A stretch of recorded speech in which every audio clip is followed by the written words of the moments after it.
Good morning বন্ধুরা। সকাল এখন 8টা বাজে। রান্নাঘরে এসেছি, চা করব। এখানে চা বসিয়েছি। তিশান একটু আগে পড়তে গেল, ওর আজকে 8টা থেকে পড়া। আর গতকালকে পরোটা করেছিলাম, সেই পরোটা আছে, তন্ময়কে দিয়ে দেবো। কটা আছে দেখি। এই হটপটটা এত বড়, সব পরোটা ধরে গেছে।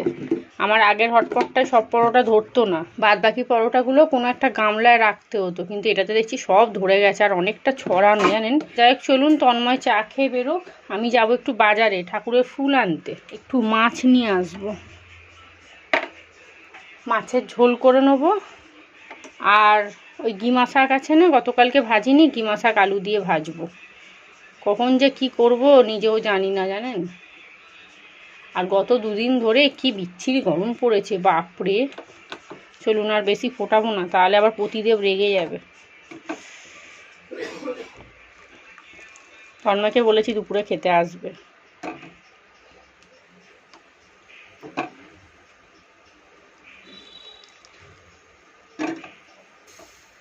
এই যে চায়ের রঙটা কি ভালো হয়েছে না।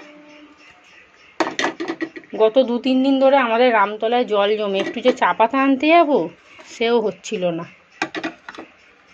দেখি আজকে, আজকে তো আবার বৃহস্পতিবার, চা পাতার দোকান বন্ধ। অনেকগুলো আছে, তিশানেরও হয়ে যাবে। চলুন তন্ময়কে দুটো দিয়ে দিই আর তিশানকে দুটো দিয়ে দেবো, ব্যাস। 3টে আছে নাকি? হ্যাঁ, না 3টে আছে। গতকালকে না 2-3টে পরোটা আমি একটু বেশিই করেছি, সকালে চা দিয়ে খেতে চায়, সেই জন্য। চলুন, সকাল এখন 10টা 15। তিশানের জন্য এখানে অল্প করে একটু আলু চচ্চড়ি করেছি। আর দেখুন, ও আবার এরকম ঝোল ঝোল আলু চচ্চড়ি খেতে ভালোবাসে।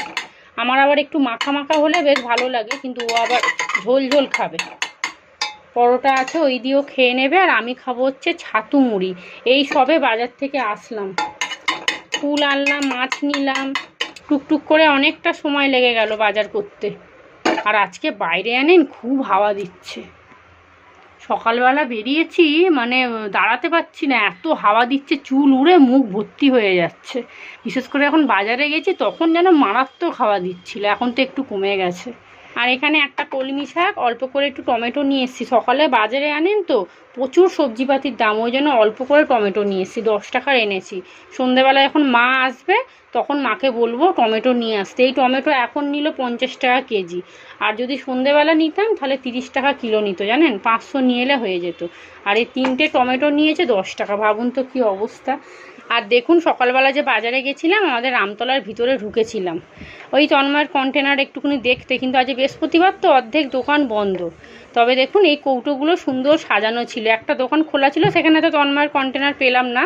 আর এই কৌটোগুলো সাজানো ছিল একসাথে 4খানা, আরও মানে নানা রকমের ছিল, কিন্তু এইগুলো না আর চোখ ফেরাতে পারলাম না, এত সুন্দর দেখতে। দেখুন, চকচক করছে একদম। 2খানা নিয়েছি, একটা চিনি রাখতে পারবো, আর যদি চা পাতাটা রাখলে অনেকটা রাখতে হবে, কারণ মনে হচ্ছে এটা 500-র কৌটো। হ্যাঁ, লোকটা তো তাই বললো যে 500 ধরবে এটাতে। কি জানি 500 ধরবে কি 250 ধরবে, ভগবান জানে। এই জন্যেই আমি না ওই বাজারের ভিতরটা ঢুকি না, জানেন তো। আমার খালি এই সব দিকে চোখ পড়ে আর আমার কিনতে ইচ্ছা করে। তিশান দেখলেই বলবে, আবার তুমি কৌটো কিনে এনেছো? তন্ময়কে তো দেখাবোই না, রেখে দেবো এখন ভিতরে, জানেন। চলুন এই ভিতরটা ঢুকিয়ে রেখে দিই, পরে বার করবো, এখন এখানটা থাক। এত সুন্দর দেখতে না, কিনে নিয়েছি। ধুর, মনে যা সকাল রাত আছে সব মিটিয়ে নেবো। গুড মর্নিং বন্ধুরা, কেমন আছেন আপনারা? সবাই নিশ্চয়ই ভালো আছেন, সুস্থ আছেন। আমিও ভালোই আছি। আজকে হলো বৃহস্পতিবার, সকাল এখন 11:15 বাজে। তিশানের ব্রেকফাস্ট খাওয়া হয়ে গেছে, পরোটা তরকারি খেয়ে নিয়েছে। আর আমি খাবো হচ্ছে ছাতু মুড়ি। যখনই ক্যামেরাটা অন করছি এইরকম শুরু করে দিচ্ছে, জানেন। নয় ডিল করছে, নয় কিছু কাটছে, আমি কথা বলতেই পারছি না একদম। সে যাই হোক, রান্না করব হচ্ছে মাছের ঝোল, আর করব কলমি শাক ভাজা। মানে যেটা ওরা খেতে পছন্দ করে সেটাই করব। 2 রকম শাক ভাজতে গেলে এখন অনেকটা সময় লাগবে। তবে দেখি, যদি কাটাকুটি করে মনে হয় সময় আছে, তাহলে আমার গিমা শাকটা ভাজা বসাবো। আমি কোনোদিন গিমা শাক ভাজা খাইনি, আজকে আমি এই প্রথমবার গিমা শাক ভাজবো। মাকে ফোন করেছিলাম, মা বললো কিচ্ছু দিতে হবে না, শুকনো লঙ্কা একটা ফোড়ন দিবি, আলু দিয়ে বেশ সুন্দর ঝরঝরা করে ভাজবি, খেতে বেশ ভালো লাগে। আর বললো একটু পারলে রসুন দিলে দিবি, না দিলে না দিবি, সেটা তোর পছন্দ।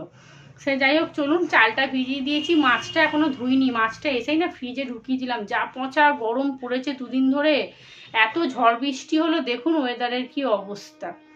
আর এখন আমি ব্রেকফাস্ট খাবো, ছাতু মুড়ি খাবো। তন্ময়কে বললাম যে কি গো একটু ডিমের ঝোল ভাত করে দিই, বা যা আছে ফ্রিজে একটু তরকারি করে দিই। বলছে না, একটু মাছ নিয়ে আসো, মাছের ঝোল ভাত খাবো। ওর নাকি মাছের ঝোল ভাত খেতে আজকে ইচ্ছা হয়েছে, বলছে দুপুরে খেতে আসবো, তুমি মাছ নিয়ে আসবে।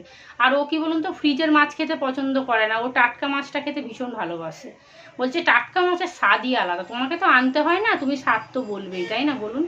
টাটকা মাছের স্বাদ হবে না, গিয়ে তো রোদের মধ্যে গিয়ে কিনে আনতে হচ্ছে, দাঁড়াতে হচ্ছে, দুজন নেবে তারপরে আমাকে দেবে। এখন যদি এগুলো বলতে যাই না, এক্ষুনি কি বলবে বলুন তো, তুমি বাইরে কাজ করো, তুমি কি বুঝবে এই রোদ্দুরে গাড়ি নিয়ে যাওয়া, তারপরে গাড়ির মধ্যে বসে থাকা ঘন্টাখানেক ধরে, কখন ওরা আসবে তার জন্য অপেক্ষা করা, তুমি কি বুঝবে? ঘরে বসে আছো তো পাকার হাওয়ায়, একটু মাছ আনতে যাচ্ছ, তাতেই কত কথা শোনাচ্ছ। এক্ষুনি এই কথাগুলোই বলবে। সেই জন্য বলি না, জানেন তো, এমনিও কষ্ট, বাইরে কাজ করে তো। আর আমরা যেহেতু ঘরে থাকি, এইসব টুকটাক কাজগুলো আমরা করে নিতেই পারি। যাই হোক চলুন, হ্যাঁ আগে ব্রেকফাস্ট করে নিই, তারপরে আস্তে আস্তে করে সমস্ত কাজ করব। তাড়াহুড়ো করলে হবে না, যা কাজ সেগুলো তো করতেই হবে। সকালবেলা ঘুম থেকে উঠলাম যে তাড়াতাড়ি রান্নাবান্না সেরে নেবো, যা বাসি কাজ আছে বেলার দিক করে নেবো, ব্যাস তাহলেই মোটামুটি সংসারে কাজকর্ম হয়ে যাবে, আর তাড়াতাড়ি করে পুজোয় বসে যাবো। ও বাবা, যেই ঘুম থেকে উঠে জিজ্ঞেস করছি যে এরম ডিমের ঝোল ভাত করে দেবো, বলছে না মাছ নিয়ে আসো, একটু মাছের ঝোল ভাত খাবো। তাহলে এবার মাছ নিয়ে আসবো, তারপরে রান্না করব, কখন কি হবে বলুন তো। যাই হোক চলুন, বাসি বিছানাটা গুছিয়ে নিয়েছি, এবারে কলমি শাক কাটতে বসেছি। আর দেখুন রান্নাগুলো আজকে ঝামেলার রান্না, এই যে কলমি শাক একটা একটা করে বাছতে হবে, তারপরে কাটতে হবে, তারপরে রান্না বান্না করতে হবে। আজকে কখন যে কি করব আমি জানি না। প্রত্যেক সপ্তাহে ঠিক আমার এরকম হয়। আর যে সপ্তাহে আমি ভাবি যে না আজকে আমি তাড়াতাড়ি রান্নাবান্না সেরে নেবো, ব্যাস সেই সপ্তাহে তন্ময় পুরো ব্যাগরা দিয়ে দেয়। আর খাওয়ার টাইম নেই বলে অল্প করে একটু ছাতু মুড়ি নিয়েছি, 1 চামচ করে খাচ্ছি, আর এদিকে কলমি শাকটা কাটছি। আর মাছটাও ধুয়ে রাখতে হবে, মাছও ধুইনি জানেন, বাজার থেকে এসে মাছটা আগে ফ্রিজে তুলে দিয়েছি। যা বিচ্ছিরি গরম পড়েছে না, আর আমাদের এই ঘরে গ্যাস জ্বালিয়ে জানেন তো আধা ঘন্টাও দাঁড়ানো যায় না, যে একটু ধীরে সুস্থে রান্নাবান্না করব, কিচ্ছু করা যায় না, এত কষ্ট হয়। মাছের ঝোল করব আর তার সাথে কলমি শাক ভাজবো, ভেবেছিলাম একটু গিমার শাক ভাজবো, তবে সময় মনে হচ্ছে হবে না। যাই হোক চলুন, এখানে কাটাকুটিগুলো শেষ করে দিই, কলমি শাকটা বসিয়ে দিয়ে তারপরে মাছের ঝোলের আলু টালুগুলো কাটবো।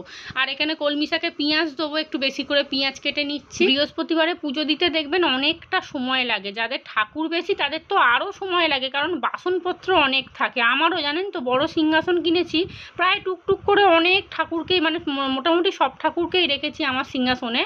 আর আগে তো হনুমানজিও ছিল, হনুমানজিকে ওপরে তুলে দিয়েছি, কারণ হনুমানজি নাকি অনেকে বলে নাকি যখন তখন ছুঁতে নেই, তারপরে মেয়েদের নাকি ছুঁতে নেই, এসব শুনেছি আর কি।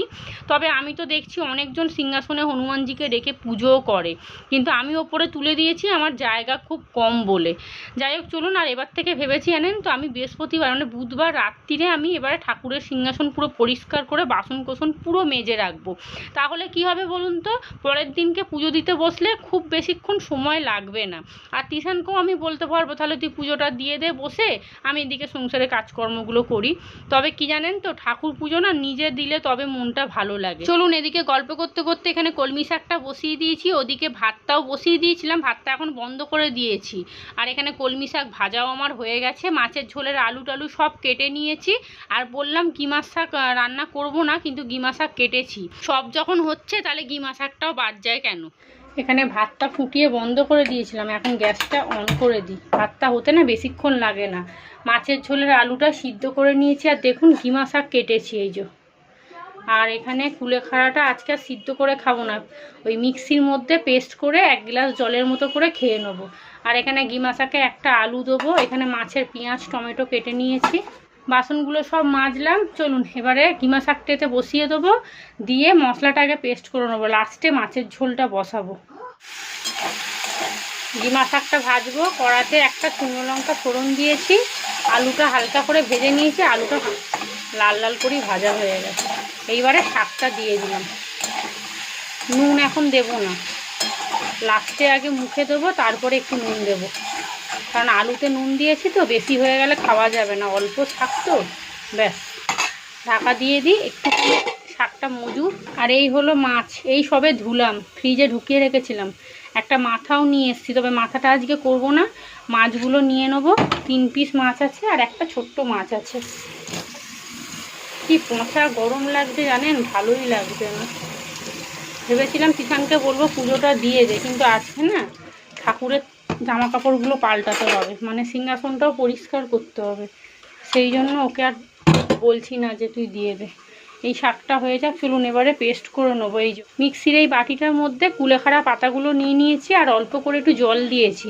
যখন ঘন পেস্ট হয়ে যাবে আর একটু জল দিয়ে হাফ গ্লাস করে কাঁচাই খেয়ে নেবে। আমরা যে ফুটিয়ে খাই না, এরকম যদি কাঁচা হাফ গ্লাস জলে গুলে খেতে পারেন, এর থেকে উপকার কুলেখাড়া কিছু হয় না। চলুন, এখানে গিমা শাক ভাজা হয়ে গেছে, দেখুন শাক চোখে দেখাই যাচ্ছে না, আর একটু দিলে ভালো হতো। মা বলেছিল কচি কচি ডাঁটাগুলো কেটে দিয়ে দিবি, যাকগে আমার একার হয়ে যাবে। আর এত তেঁতো বাবা। আর এখানে দেখুন কুলেখাড়াটা পেস্ট করে নিয়েছি, একটু জল দিয়েছি, আর একটু জল দিয়ে ঢক করে গিলে নেবো। আর এখানে আদা রসুন কাঁচা লঙ্কা পেস্ট করে নিয়েছি। চলুন এবারে মাছটা বসিয়ে দিই।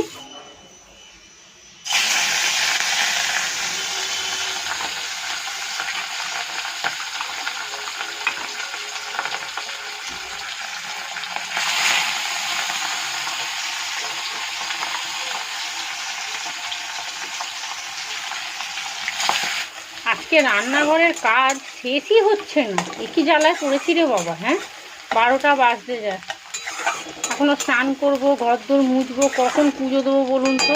সবার পুজো দেওয়া হয়ে যাচ্ছে, শঙ্খের আওয়াজ পাচ্ছি, আমার এখনও দেওয়া হলো না। চলুন, এখানে পটল কেটে নিয়েছি, যা পটল ছিল সব কেটে নিয়েছি। পেকে যাচ্ছে পটলগুলো। পটলগুলো একটু ঢাকা দিয়ে ভেজে নিই, তাহলে সিদ্ধও হয়ে যাবে আবার ভাজাও হয়ে যাবে, কারণ আলুগুলো সিদ্ধ তো, গলে পাক হয়ে যাবে না হলে। কি বিভৎস গরম লাগছে বলুন তো। হ্যাঁ, কিষান স্নান করতে গেছে, ঘরদোর সব মোছা হয়ে গেছে। চলুন, রান্নাঘরে যে কটা বাসন ছিল, আর দেখুন পাপোশগুলোর কি দশা। রান্নাঘরেই দেখুন কি শুরু করেছে এগুলো নিয়ে। এই কি রে, এগুলো কি করেছিস? এই মোড়াটা নোংরা, আমি ঢুকিয়ে দিচ্ছি ভিতরে। না রে, মোড়াটা পুরো নোংরা মোড়া। চলুন, খালি গ্যাসটা মুছে নেবো, ব্যাস, তাহলেই হয়ে যাবে। কিষান বেরিয়ে আসুক, তারপরে আমি যাব স্নান করতে। চলুন, এইখানে লাইটটা নেই তো এত অন্ধকার লাগছে না, আর মাথা সেই রকম গরম হয়ে যাচ্ছে। এই যে বাসনগুলো মেজেছি, গ্যাসটা মুছবো, আর এখানে খাবার দাবার সব গুছিয়ে গাছিয়ে রেখে দিয়েছি। এখানে বাসনগুলোকে সব তুলতে হলো, আর বড় কড়াটা এখন মাজবো না, নিচে রেখে দেবো। আগে সব পরিষ্কার করে যাই স্নান করতে, কিষান আবার ফোন দেখবে। আর এই দেখুন, সকালবেলা ওআরএসটা বার করেছিলাম, 1 গ্লাস গুলে খেয়েছি, একটা বোতলে যে জল ভরবো সেই সময়টুকু নেই। যাই হোক, চলুন। আজকে রান্নাবান্না হয়ে গেছে না, আজকে দেখুন তন্ময়ের দেখা নেই। আর অন্যদিন যখন রান্নাবান্না হয় না তখন ঘুরবে। দেখুন এটার মধ্যে কি লেগেছে।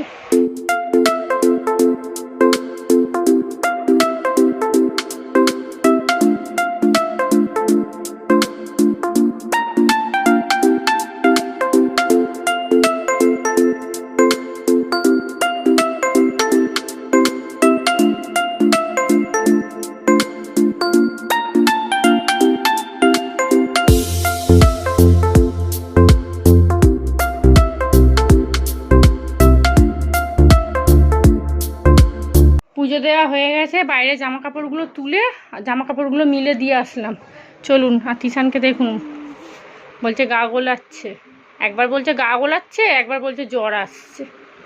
আজকে আমাদের দুপুরের লাঞ্চ মেনু, এখানে হাঁড়িতে ভাত, অনেকটা ভাত হয়ে গেছে। আর এখানে এই যে গিমার শাক আলু দিয়ে ভেজেছি, এটা শুধু আমি খাবো। আর এখানে কলমি শাক ভাজা অনেকটা হয়ে গেছে, থাকলে ফ্রিজে রেখে দেবো। এই হলো কাটাপোনা মাছ পটল আলু দিয়ে ঝোল। আগে তন্ময়টা তুলে নিই, তারপরে আমরা খাবো। কিষানের আবার গাটা দেখছি গরম গরম লাগছে, ভালো হয়েছে। শাওয়ার চালিয়ে চান করার ধুমকি, বেরোতে বললে কিছুতেই বেরোয় না জানেন। চান করতে বলবো 12:30, আর ঢুকবে 1টা 10, 15, 1:30।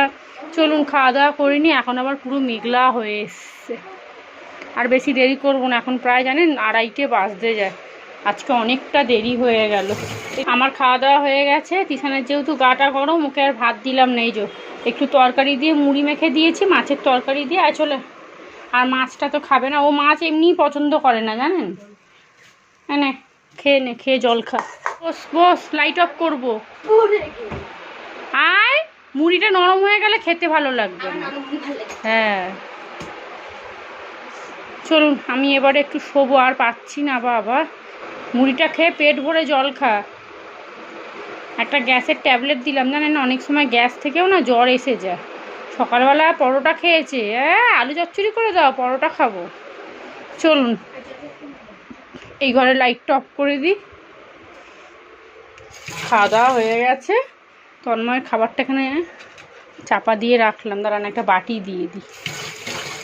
আমার ঘরে জানেন আবার ইঁদুরের উপদ্রব হয়েছে, ছোট ছোট ইঁদুর ঘুরছে দেখছি। চলুন জানলাটা বন্ধ করে দিই। ওরে বাবারে, কবে যে একটু ঝড় বৃষ্টি আবার হবে ভগবান জানে। গুড ইভিনিং, রাত্রির এখন 8টা বাজতে যায়। চলে এসেছি রান্নাঘরে। রান্নাঘরে তো রাত্রির যতই হোক আসতে তো হবেই, কারণ রাত্রে রান্নাবান্না জোগাড় তো করতে হবে। বাবা, খাওয়া না হলে মাথা কাজ করবে না। আর এখানে বাসনপত্রগুলো তুলে নিচ্ছি, বেসিনে অনেকগুলো বাসন জমে গেছে, সেইগুলোকে সব মাজতে হবে। আর রাতে রান্নাবান্না বলতে আমাদের জন্য একটু আলু দিয়ে চাউ হবে। আর দুপুরে জানেন তো খাবার দাবার অনেক পড়ে আছে, মাছ আছে প্রায় 1 বাটির মতো, না ঝোল আলু পুরো ভর্তি আছে একদম। কলমি শাক আছে, আমি তো ওই গিমা শাক দিয়ে অর্ধেক ভাত খেয়ে নিয়েছি। আর মাছও কী বলুন তো, আমি খুব বেশি বড় মাছ খেতে পারি না। একটা ছোট্ট মাছ দিয়েছিল, সেটাই আমি নিয়েছি, 2 পিস মাছ এখনও পড়ে আছে। আর খাবার দাবার সব ফ্রিজে তুলে দিয়েছি, কারণ যদি নষ্ট হয়ে যায়, যা গরম পড়েছে। কয়েকটা বাসন ছিল মেজে নিয়েছি। আর এই যে আলু দিয়ে চাউও প্রায় হয়েই এসছে। ডিম দিয়ে দিয়েছি, কারণ যখন রাত্রিরে খাই না ডিম দিই, ডিমটা না দিলে না খেতে ভালো লাগে না। ফ্রিজে গাজর ছিল, দিলে দিতে পারতাম, কিন্তু ভাল লাগছে না, ক্যাপসিকাম ছাড়া না দেখবেন শুধু গাজর মুখে পড়লে একদম ভালো লাগে না। যাই হোক চলুন, রাত্রে রান্নাবান্না হয়ে গেছে। আর এদিকে কিন্তু আমি খাবার দাবারগুলো বার করে নিয়েছি। এই দেখুন, এখানে 2 পিস মাছ আছে, আলু ঝোল দেখছেন 1 বাটি পড়ে আছে। এখানে কলমি শাক ভাজা অনেকটা আছে। আর এখানে 1 কৌটো ভাত আছে। তন্ময়কে বলছি তোমার যা আছে মোটামুটি হয়ে যাবে। আর এখানে মায়ের জন্য ভাত রেডি করে নিয়েছি, এই যে মাছের ঝোল, কলমি শাক ভাজা আর ভাত। এখন কিন্তু প্রায় 10টা বাজতে যায়, খাবার দাবার সব বার করেছি, এবারে খাবো। তিশানকে ওদিকে খেতে দিয়ে দিয়েছি। চলুন ব্লগটাও তাহলে এখানেই শেষ করি। আপনারা সবাই ভালো থাকবেন, সুস্থ থাকবেন, সাবধানে থাকবেন। ব্লগটা যদি ভালো লাগে চ্যানেলটা অবশ্যই সাবস্ক্রাইব করবেন। দেখা হবে নতুন কোনো একটা ব্লগের সাথে। আজকের মতো সবাইকে টাটা।